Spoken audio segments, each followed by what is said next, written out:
Nitong Martes, Agosto 6, pinangunahan ni Pangulong Aquino ang welcome para sa BRP Ramon Alcaraz sa Olongapo City.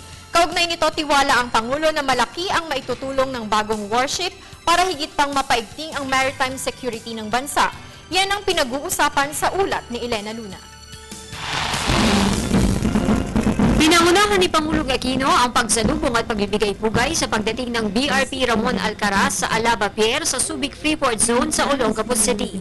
Inaasahan ng Pangulo na mas mahusay na magagamparan ng Philippine Navy ang tungkuling magbantay sa mga baybayin ng bansa sa pagdating ng pangalawang Hamilton-class cutter. Ngayon, narito na rin ang BRP Alcaraz, tiyak na lalo pang mapapaigting ang pagpapatrolya natin sa Philippine Exclusive Economic Zone at ang kakayahan nating sugpuin ang anumang banta at masasamang elemento, tumugon sa search and rescue operations at sa pangangalaga ng ating makayamang dagat. Isang buwang nagdayag mula Amerika ang BRP Alcaraz. Ayon sa Pangulo, hitik din sa kasaysayan at simbolo ang naging pagdalayag nito.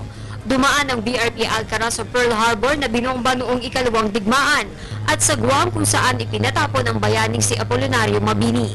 Lula ng dumating na warship na opisyal at 74 na enlisted personnel. Dumating ang BRP Alcaraz 8 buwan matapos maisabatas ang revised AFP Modernization Act. Ganito mga positibong resulta ang nagbibigay lakas sa ating pamahalaan upang lalo pang isulong ang modernisasyon sa ating kasundaluhan.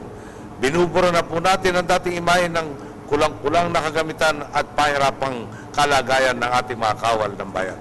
Ayon kay Pangulong Aquino, mananatili muna sa dry dock ng Subic ang barko para sa ilang sea trials at paglalagay ng karagdagang armas.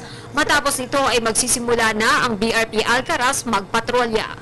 Itong vessel to is called the Weather High Endurance Cutter. Ibig sabihin, pag yung kondisyon ng dagat mapanganib doon sa mas maliliit na barko, mas kakayanin ito. Tandaan niyo, cutter ng US Coast Guard to, nagre-rescue in the parang worst types of weather. So, yung ability natin to patrol our waters even when the weather is not favorable is greatly enhanced by the second Hamilton-class cutter. Para sa Telebisyon ng Bayan, Elena Luna, Subic, Olongapo City.